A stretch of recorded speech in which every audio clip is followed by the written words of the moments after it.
special. We're gonna do some snake feeding. So let's go feed some snakes. Woohoo!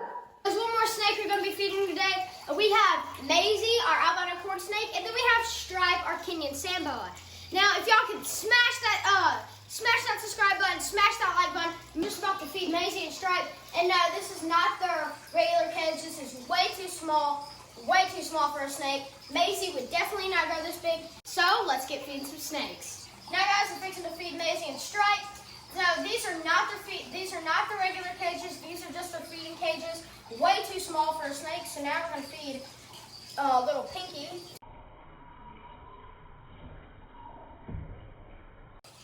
So guys, another reason why I put them in these feeding cages, because a lot of things, snakes, if you feed them in a regular cage, when you go in there to handle them, they'll actually bite you thinking you have food. That's why I like to put them in here so they know when they get food and they know when I'm just coming in there to handle them. So let's feed Maisie a rat.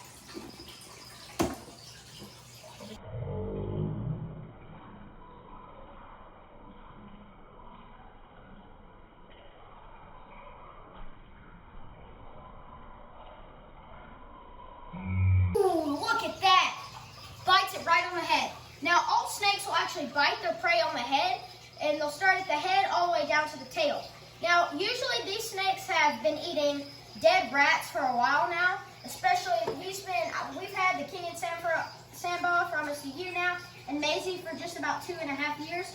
So sometimes they won't constrict it because they know it's not alive because they've been eating dead rats almost their entire life. So, as you can see, she's just starting at the head, fixing to get all the way down to the tail. Now, snakes do not chew their food.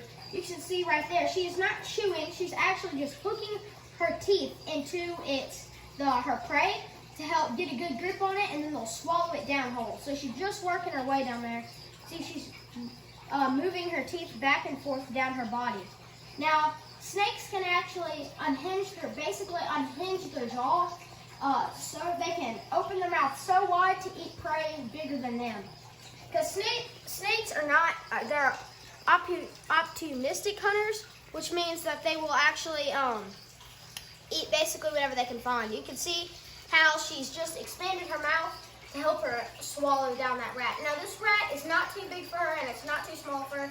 It's just the perfect size. It's a large mouse, almost a rat. She gets a little bit bigger, she'll be able to eat a rat, like a smaller size rat. But for now, we just give her a grown-up mouse because that's the best option. We don't want to give her something too big to really make her, sometimes they give them a stomach ache because it's too big and their scales will get too spread apart. That can really hurt the inside of them. Now, snakes have over 1,000 muscles, which I think is really cool, so they can maneuver their way out of everything. And another thing is, Maisie, if she lived in the wild, she cannot survive because reptiles thermoregulate, which means if they're cold, they have to go and warm up in some sun. Now, you'll see snakes all on the road and stuff all the time. Well, black attracts heat, so they'll like to sit in the road and warm up to get their energy for their day. So that's what you'll see them in the road, and they get killed all the time because of that, because they're trying to warm their bodies up to have energy. So that's why in captivity, what a really good thing is for reptiles, they need to have a light. They have to have it. Because our bodies, we're warm-blooded, which means that our body stays around 98. Well, they have to control that by themselves by sitting in the warm sun and in the shade. So it is a good thing to give a reptile a choice from sitting in a warm, basking area to a cool area with a water dish. Now you can see at the bottom of the mouth right there, they have this little hole right here. That's how they breathe air. Now, they will never, ever cover that up while eating because that's how they breathe air. I forgot what that's called. If you want to know, you can look it up. But that little thing, what looks like a tongue, is actually how they breathe when they're eating their food, which is really cool. You see her nostrils at top is when she's not, has her mouth open. But when she's eating, she'll use that little thing at the bottom. You see she's breathing right now because it's open.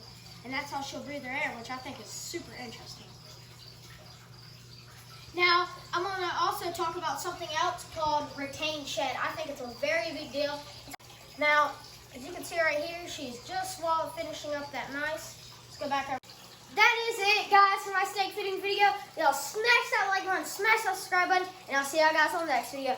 Woohoo! Snakes rule!